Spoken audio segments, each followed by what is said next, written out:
Hola, hola, bienvenidos a este 3x7. Carlos Paredes, Enrique Chávez y Valeria Vázquez de Velasco. Vamos a descifrar esta semana. Hoy es 17 de mayo, sábado 17 de mayo, y cambió el gabinete. Vamos a hablar sobre eso. Vamos a ver qué cosa sucedió con Adrián Sen y qué pinta con Eduardo Arana después de que abandonó el Ministerio de Justicia.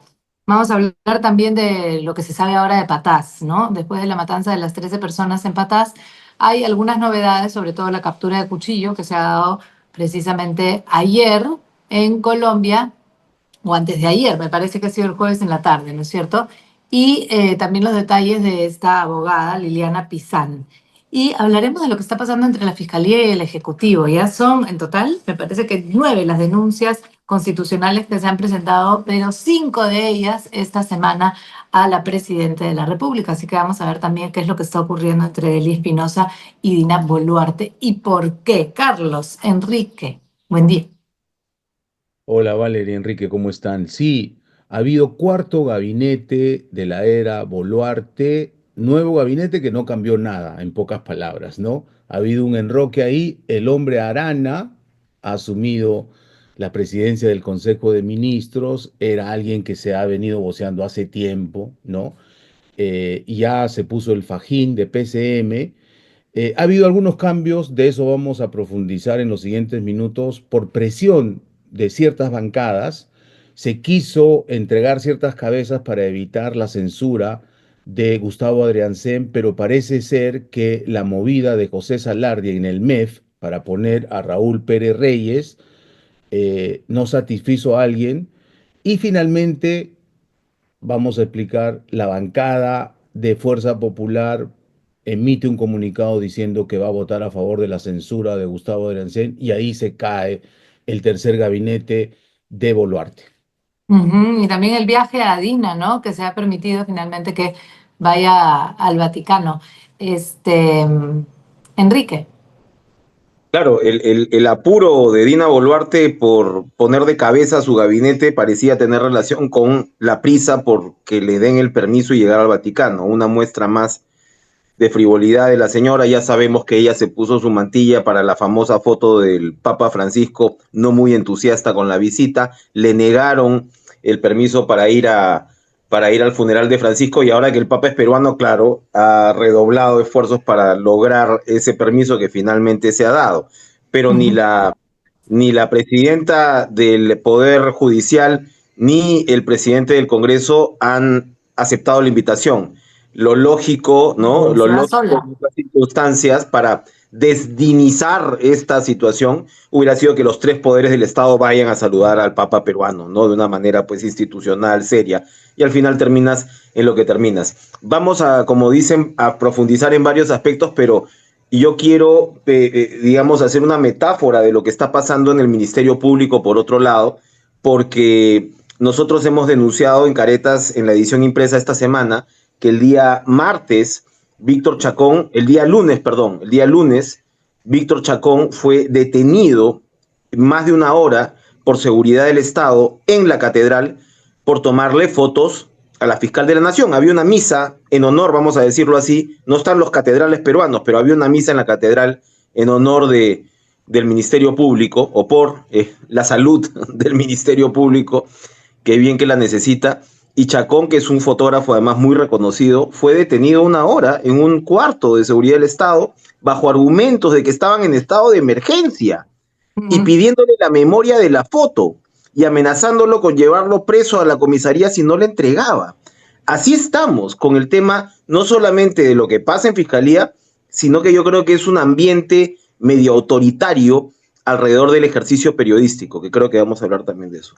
No, además la libertad de expresión hemos bajado de nivel. Hace mucho tiempo ya se ha visto cuál es el ranking en ese sentido para el Perú y esta es una prueba más del buen Víctor, que como dices, además es fotógrafo conocido de toda la vida. No hay medio que no lo conozca, no hay periodista que no sepa quién es.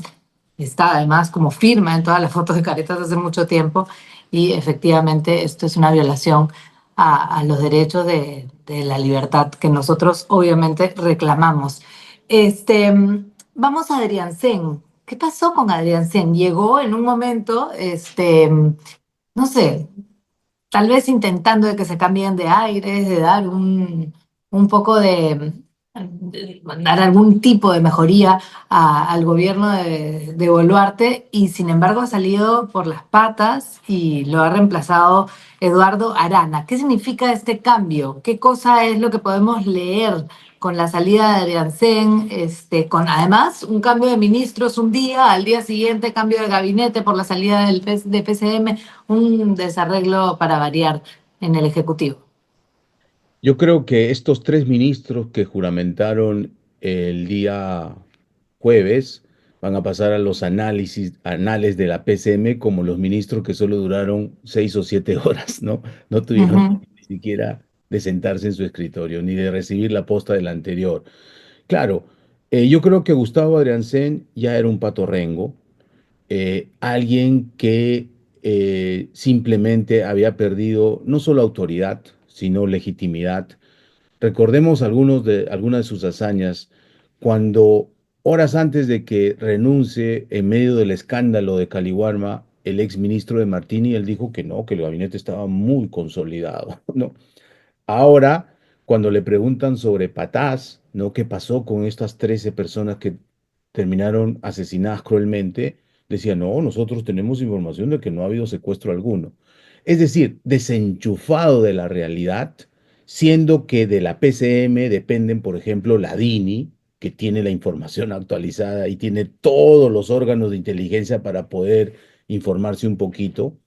Le bajaron simplemente algunas bancadas la bandera, la censura iba a pasar, se entregó 3 cabezas para que no fuera así, pero finalmente tuvieron que recomponer y se ha armado este cuarto gabinete, que en términos prácticos creo que Dina Boluarte ha elegido la endogamia nuevamente, ¿no? Tenía una Ajá. brillante oportunidad de hacer su último año, quizá de un gabinete más abierto, eso que le llaman los politólogos de ancha base, ¿no? De concertación nacional, de unidad nacional. Nada de eso ha pasado. Y vamos a ver si en los próximos 30 días, que es el plazo que la Constitución pone para que le den el voto de confianza o la investidura, va a pasar o no, porque he escuchado voces de lo que le llaman el pacto de gobierno, por ejemplo, Renovación Popular, diciendo, Dina ya no va más, ¿no? Norma Yarro es drástica. Sin embargo, también se pronunció así por el viaje al Vaticano y terminó votando a favor del viaje, ¿no? O sea, no se sabe nunca.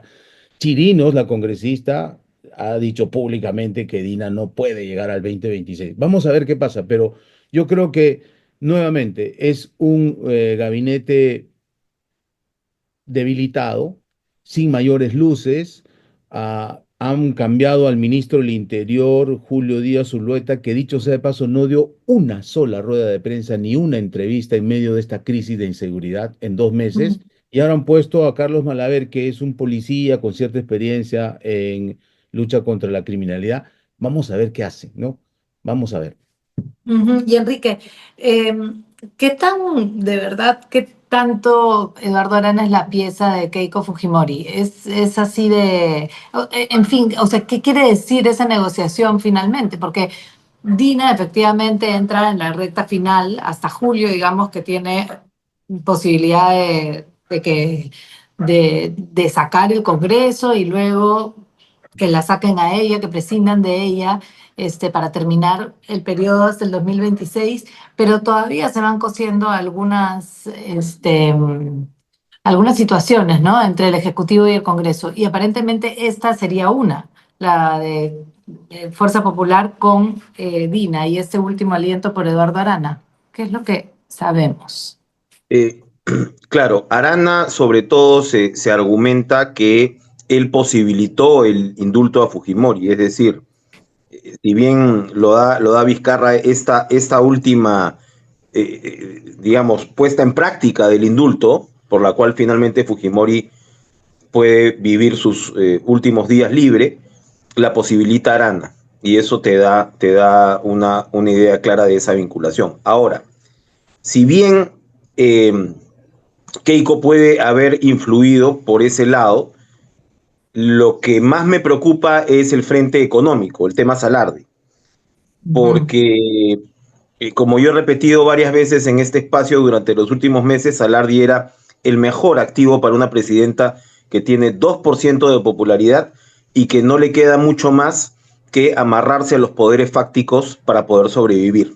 Entre ellos, sin duda, el sector privado. El sector privado Ujú. estaba encantado con Salardi, más allá de las críticas que se le pudiera hacer, pero había una relación muy fluida en el cual Salardi te estaba reformando el tema de APPs, en el cual Salardi te estaba destrabando o estaba creando adendas para destrabar obras por 15 mil millones de dólares, en el cual Salardi te había anunciado la extinción de 15 programas, entre ellos los de Provías, que son particularmente corruptos en el MTC, que era donde Ujú. venía Pérez Reyes. Esto es lo otro que se señala, que había una resistencia muy grande de ministros como Morgan Quero y Pérez Reyes, que además favorecían el G2G, el gobierno a gobierno, que puede ser genial para los panamericanos o pudo ser genial para los panamericanos, pero te cuesta un huevo de plata, te cuesta un ojo de la cara.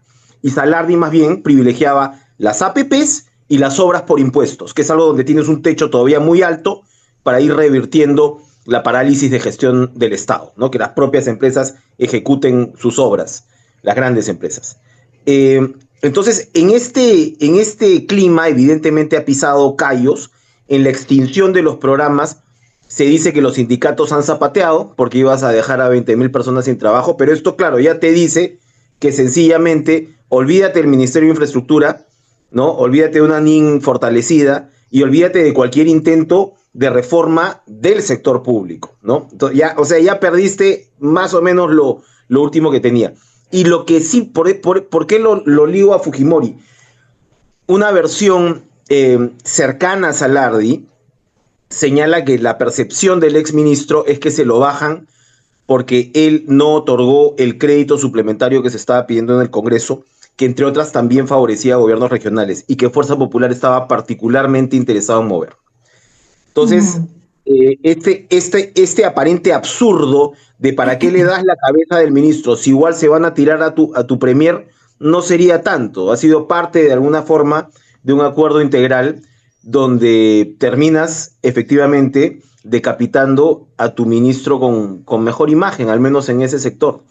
A mí me parece Torpe, particularmente ¿no? grave, ¿no? Muy ¿Perdón? torpe, ¿no? Porque además dejan completamente en Completamente. evidencia que hay ahí un tema, justamente, se pueden sacar todas estas conclusiones de si ha habido manejo para cambiar al ministro de Economía, pero luego cae el gabinete, entonces es como Es la una banda de comedia, es una Choplito. tragicomedia, es una tragicomedia donde además ahí te das cuenta que la señora no tiene idea de dónde está parada, ¿no? No tiene idea de dónde está parada. O bueno, o de repente sí, y su lógica es, bueno, si los sindicatos están, y como dice Carlos, terminas en esta endogamia de 5 o 6 ministros. Pérez Reyes, por supuesto, hablando del MEF, es muy cercano a Keiko Fujimori. La señora esposa de Pérez Reyes, que se llama Isaura Delgado, que es una persona que se mueve también mucho al sector privado, es una de las mejores amigas de Keiko Fujimori.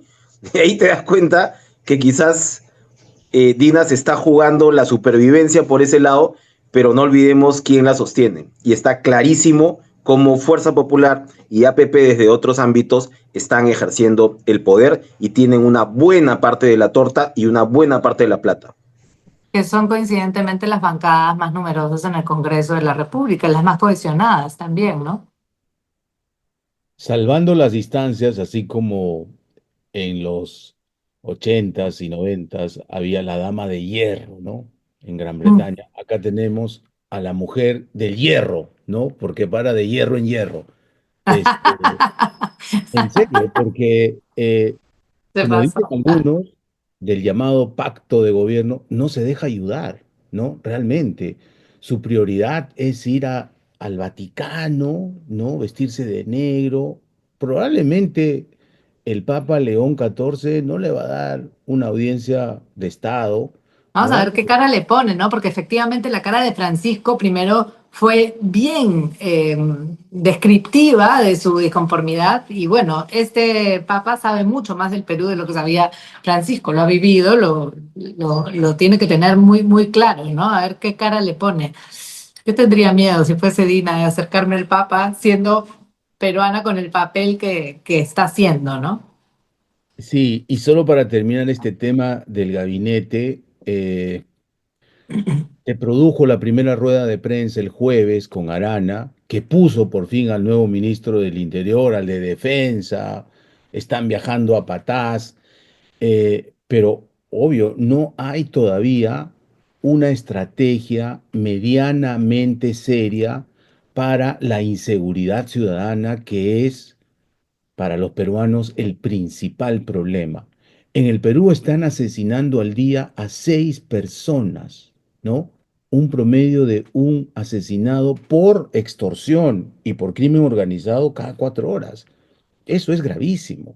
Sí. Eh, la inseguridad es transversal a todo el país, a todas las clases sociales. Nadie está seguro y no se está haciendo absolutamente nada de manera seria, digo, ¿no? Eh, Oye, y perdóname, ahí te voy a interrumpir para pasar a lo de patadas, porque, claro, ayer fue, o antes de ayer, capturado Cuchillo, y de alguna manera ayer escuchaba yo las entrevistas y las medallas se las pone el Perú, pero quienes han sido los policías colombianos, los que han sido tan efectivos, que ya lo tenían fichado y una vez que han tenido la orden internacional para capturarlo, lo han detenido, y han salido todas estas pruebas alrededor de Liliana Pizán, abogada, que además ha sido también parte del Partido Morado, parte del partido de Acuña y ahora cercana también al partido de Vizcarra. Este, lo de Cuchillo, además con carta notarial contra la presidente, ¿no?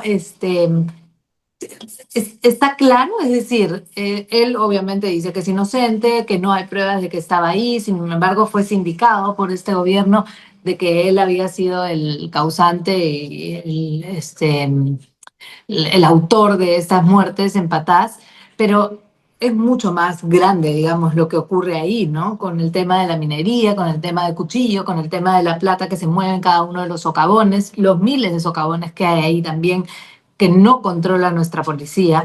Este, Tal vez a partir de la inseguridad que mencionas pasaría a ese tema, ¿no? Porque además si no nos vamos a quedar en más o menos 2 horas de podcast. No, rapidito yo nomás, porque Carlos tiene más detalles, pero hablando de esto, Víctor Chacón, el fotógrafo preso, estuvo esta semana en Patás con Hernando de Soto. Ujú. Y claro, para empezar, lo que observó fue que no había gente, ¿ya? Llegas y el acceso además es muy difícil. Hasta Trujillo, Geográficamente, sí, perdón. geográficamente es difícil. Sí, sí, sí. O sea, está muy aislado Patas efectivamente y con poca presencia del Estado. O sea, es desde Trujillo 1 hora en avioneta y luego 3 horas en carro donde, según lo que él señala, no se veían efectivos de seguridad en todo ese trayecto. Eso. Llegas al pueblo, muy poca gente, pero ¿por qué? Porque todos están en las bocaminas. ¿Ustedes saben si al final se formalizó la suspensión de la actividad minera o eso quedó en No, nada? no llegó a formalizarse porque eso se reclamó muchísimo desde las mineras Claro. formales, ¿no? Todo el mundo metido en las bocaminas, o sea, es un pueblo que se dedica a esto. Y claro, lo que ha pasado con Cuchillo, que al parecer es muy querido, ¿no? En su zona y demás, evidentemente está financiando, y como ustedes señalan, o sea, los contactos políticos de esta abogada son sencillamente una pequeña muestra de cómo está influyendo la economía negra y legal de la minería en la política. Esto yo creo que tiene para mucho, y en el Congreso han pasado mucha plata para que no se tumben el reinfo, y tienes clarísima un tema crematístico y de plata y de financiamiento. Ahora, finalmente este crimen brutal también refleja, a mí me llama mucho la atención, porque se supone que Poderosa reivindica su fórmula esta de tener 283 contratos con mineros informales, que es de lo que se quejan los informales, ¿no? Que no les dan los contratos de explotación. Bueno, Poderosa lo ha hecho y han terminado masacrando a 13 miembros de seguridad, pero que además parece ser estos, porque no matan, como decíamos, a los mineros como tal, que son muy, muy buscados, ¿no? Matan a los de seguridad, que al parecer también serían de alguna forma un engranaje de esta guerra, y lo que uno dice es, o Adentro sea, de los socavones, porque claro, el poder es el exacto, que tiene, el que consigue las vetas y el que está ya trabajando adentro cada exacto. uno de esos huecos. Exacto, es un es un microcosmos de lo que son los cárteles de la droga, ¿no? La guerra por los espacios, y entonces, claro, este crimen expuesto en redes sociales es una advertencia finalmente a los rivales, ¿no? Es una cosa de locos, ¿no? Entonces, quienes defienden ese reinfo, pues ahí tienes, pues, o sea, la minera que trata de hacer los contratos de explotación termina envuelta en una tragedia de esta magnitud. Entonces, la cosa, en fin, es mucho más complicada efectivamente de lo que parece ser, ¿no? Y usando el narcotráfico para analizar la gran criminalidad desatada por la minería ilegal en Patás, podemos decir, pues guardando las distancias, obviamente, que a este señor Miguel Rodríguez Díaz, alias Cuchillo, en su pueblo natal de Casma, ¿no? En Ancash, muy pegado a La Libertad, Huancamuña se llama su pueblito, le decían el Pablo Escobar, ¿no? Porque el señor financiaba las fiestas patronales, porque el señor ha reconstruido la parroquia del pueblo, ayuda a los menesterosos, ¿no? Le alcanza el dinero para hacer esas obras sociales. En contracorriente enviamos una reportera, Kimberly Giraldo, a la zona y le impresionó cómo se organizaron de inmediato para hacer carteles en su defensa, ¿no? Gritando a todos los vientos su inocencia y además tenían comunicación con él, ¿no? Y logramos una entrevista, supongo yo, en Medellín, 3 horas antes de su captura, pero él sostiene inocencia total, ¿no? Típico, conscripto, que después dice que solo trabajó en seguridad, que cometió un error, que robaba para estudiar, típico, ¿no? Estuvo 7 años en la cárcel, pero la policía y la fiscalía sostiene que no, que él maneja una de las 5 organizaciones criminales que se han lotizado todas las concesiones en Patás y que se están peleando por este oro que tiene una altísima ley, que se representa mucho dinero y que además hay un circuito que hay que decirlo, que pasa por la lavandería que suponen las plantas estas que refinan el oro, plantas de tratamiento, y que después lo exportan por la puerta grande a destinos como India y Arabia Saudita. Y entonces esta es una economía ilegal que ya los expertos dicen que se calcula en más de 10.000 millones de dólares al año en el Perú. Y sale por la puerta grande, pero también sale por el contrabando de Bolivia, de Ecuador. Y hay una cosa muy compleja. Por supuesto que esa plata alcanza para todo. También alcanza para comprarse congresistas que cada cierto tiempo están prolongando y prolongando el reinfo, que es el agujero negro por donde está lavándose y permitiéndose esta actividad ilegal que, como dice Enrique, así como en su momento en Colombia, México, quizá en algunas partes del Alto Guayaga o del Brae en el Perú, hubo una narcocultura y una narcoeconomía que solventaba a muchos pueblos, hoy podemos hablar que hay una economía de la minería ilegal que es transversal y que está solventando a muchos pueblos y está generando además una dependencia social que luego va a ser difícil enrumbar, encarrilar o poner a derecho a toda esta actividad, ¿no? Autoridades en general, ¿no? Municipales, locales, como dices, congresistas. Hay una relación, todos estos candidatos, bueno, todos no, pero habrá muchos candidatos también que tienen justamente presupuesto de estas actividades ilegales y, como decíamos, tampoco hay ningún control, ¿no? No se tiene control sobre lo que se maneja a partir de la minería en esta zona y en otras varias del país. Hablamos en la presentación de lo que está ocurriendo en el Ministerio Público, en la Fiscalía de la Nación, sobre todo, con Delia Espinosa y con Dina, ¿no? Estas 5 denuncias que se han presentado. Vamos a eso para dar el detalle de lo que está ocurriendo, por qué es que hay este enfrentamiento que al final termina en esta discusión de si se puede investigar o no se puede investigar, de si el Tribunal Constitucional va a decidir que procede la investigación al presidente de la República o no, ¿no? Que es una discusión además que ya lleva años y finalmente en lo que se estaría apoyando Dina frente a todas estos enfrentamientos que hay, no solamente con la Fiscalía de la Nación, sino que luego se verán desde el Congreso de la República.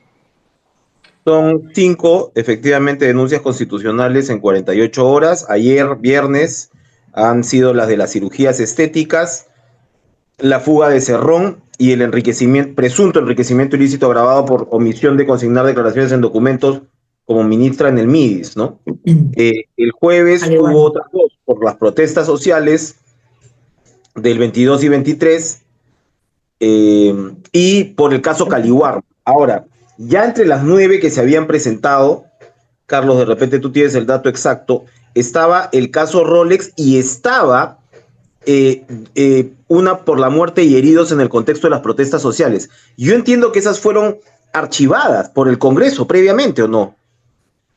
Por lo menos la de Rolex, con toda seguridad, se archivó. Entiendo que las muertes está en proceso en la Pero subcomisión son de... dos denuncias constitucionales por el mismo tema, digamos, en el caso de las protestas, ¿no? En un caso es por los fallecidos, que son 49 atribuidos a el exceso de la fuerza de la policía y el ejército, y esta semana se ha presentado por los heridos, ¿no? Por los que han resultado heridos. Ahora, uno se pregunta, ¿por qué hay esta hemorragia de denuncias constitucionales, ¿no? De la fiscal de la Nación ante el Congreso? Algunos interpretan que es adelantarse a lo que parece ser un fallo inminente a favor de Dina Boluarte en el Tribunal Constitucional, que le ha pedido que se respete el artículo 117 de la Constitución y que mientras el presidente de la República está en ejercicio, no se debe investigarla ni con el pétalo de una rosa, ¿no? El criterio anterior en fiscalía era que Correcto. no se le podía acusar, pero sí se podía iniciar investigaciones preliminares y después pedirle la autorización al Congreso para que sigan las acusaciones, las investigaciones, porque claro, el criterio es que mientras más tiempo pase, las evidencias se van borrando y cuando termine su mandato probablemente no haya nada, ¿no? Ahora, pero yo creo que este argumento jurídico no es muy sólido, puesto que hay un principio fundamental que es la retroactividad benigna al reo. Así que por más que le llene de acusaciones, en 48 horas, 5 acusaciones, o 5 denuncias, perdón, constitucionales, si el TC falla a favor, todo para atrás se va a borrar. Yo creo que es Ujú. algo más que eso, ¿no? Creo que Delia Espinosa, no sé, escuchando qué voces dicen que Fanny Quispe, por un lado, que es una superpoderosa fiscal superior recientemente ascendida, eh, está atacando, ha decidido que la mejor defensa es el ataque. Entonces, ha Ujú. revivido, por ejemplo, la coordinación de FICOP, que se había anulado, ha nombrado a una fiscal, Vanessa Díaz, provincial, pero provisionalmente superior, porque va a ir al ataque contra el poder y ese poder incluye la prensa, ¿no? Como ya le pasó al querido Chacón. Eh, y además ha hecho una cosa que los abogados serios dicen es, en verdad, un despropósito jurídico, ¿no? Ha pedido a la Suprema, al juez Checklin, que suspenda en sus funciones a estos dos fiscales supremos que podrían regresar, uno más adelantado, Tomás Gálvez, que ya tiene una sentencia del TC, y el otro, Carlos Arce, que tiene ganado un amparo en primera instancia. Parece que se desespera si que la posibilidad de que ellos regresen, y le ha pedido a Checklin que suspenden sus funciones a los dos cuando Pero todavía están fuera de funciones. están en funciones, ¿no? Es decir, oye, mata al no nato, ¿no? Mátalo de inmediato. Es una aberración jurídica increíble para el nivel de fiscal de la nación, ¿no? Si tenemos una fiscal de la nación que, como Marita Barreto dice, que los investigados tienen que probar su inocencia, ¿cuál es el nivel de la fiscalía? La verdad, y se expone a que por estos casos sí le hagan una denuncia constitucional y proceda, porque lo que está haciendo es una aberración jurídica, ¿no? Entonces, me parece que este es un nuevo capítulo de enfrentamientos entre la fiscalía y el poder ejecutivo, teniendo en el medio el reclamo consistente de la fiscalía de que el MEF no le está atendiendo con su presupuesto para poder hacer sus actividades adecuadamente en medio de la criminalidad, etcétera, ¿no? Esto no Pero pinta bien, la verdad. Pero lo del Ministerio Público de alguna manera es un enfrentamiento hacia el Ejecutivo, pero tiene al Congreso de su lado, o en algún momento justamente todas estas fuerzas que están apoyando a Dina podrían también voltearse en contra de Elías Espinosa. A ver, solamente para añadir sobre el enfrentamiento hacia adentro, que sí es muy preocupante que finalmente el TC está ordenando la reposición de unos fiscales y tú digas, no, no, de ninguna manera. Y ojo, está por salir el recurso de Patricia Benavides. La primera Ujú. vacante disponible es la de Patricia Benavides. O sea, fue la suya propia, ¿no? Porque me parece que son dos vacantes y estarían ya dos, digamos, autorizados por el TC y probablemente una tercera. Entonces ahí va a ocurrir mucho. Ahora, ¿cuál es el soporte político de la fiscal? Efectivamente, yo creo que a la hora de irse contra Boluarte, lo que está buscando ella es eso, ¿no? O sea, ya han tenido tantos problemas el Ministerio Público con el caso Lavajato y demás, y ella lo que de alguna forma está haciendo con este huaico de denuncias constitucionales es encontrar algún tipo de eco, ¿no? Claro, en bancadas que no son las de APP, las de Fuerza Popular por el momento, ¿no? Pero guardándose de alguna manera o disparando a ver si algo emboca, ¿no? Porque efectivamente, mira Vizcarra cómo lo vacaron literalmente de un día para otro, ¿no? Claro, porque al final le está dando fuerza a la Subcomisión de Acusaciones Constitucionales y de ahí va a tener que sacar algo, ¿no? Porque le va a dar protagonismo a partir de estas denuncias si es que el Tribunal Constitucional no determina que no se le puede investigar a la presidenta. Ahora, ojo, porque la Subcomisión de Acusaciones Constitucionales, las figuras estelares, ahí son APP, eh, María Acuña, la Acuña. señora Acuña, María Acuña, y claro. está Coco Montoya también en primera fila. Entonces ahí efectivamente es un tablero complicado, pero a lo que la impresión final que deja la fiscal de la Nación no es buena, ¿no? O sea, No, es otra persona que no tiene, digamos, sus prioridades bien amobladas, evidentemente, y está no, y jugando un está juego acomodando político bien para la foto, ramplón. Sí, claro. ¿no? Está Entonces, Además, acomodando, está acomodando fuerzas en la foto y parece que no va a salir bien parada. Vamos a solo ver para eso terminar ya. esto, además con un doble discurso, ¿no? Porque hace poco le dio entrevista a Jaime Chincha en La República y cuando le preguntó por el regreso de Tomás Adalino Gálvez, dijo, sí, esto va a fortalecer a la institución, etcétera. Y 5 días después le mete este pedido a Checklin para que lo suspendan en funciones que todavía no había asumido, ¿no? oye, Ujú. solo un datito con Checkley. Volviendo al tema Arana para rematar. Checkley y luego César San Martín, en segunda instancia, negaron el pedido de Arana para ser investigado por el caso Cuellos Blancos. Hay un tema de tráfico de influencias ahí que tiene Arana ahí en el cuello. Entonces, ojo, que eso va a ganar importancia siendo ahora él el primer ministro. Como ministro de Justicia ha sido de un perfil bajísimo, no se olviden, ¿no? No, pero Entonces, ahora la exposición lo puede complicar porque tiene ese tema penal pendiente, ¿no? va a estar ahí bajo los focos. Y otros casos, ¿no? Que no lo tienen muy limpio. Pero vamos a hablar de eso ya la próxima semana porque ya se nos acabó el tiempo. Este 17 de mayo nos despedimos hasta el próximo sábado. Nos Buen fin de vemos el semana. próximo sábado, que estén bien. Chao.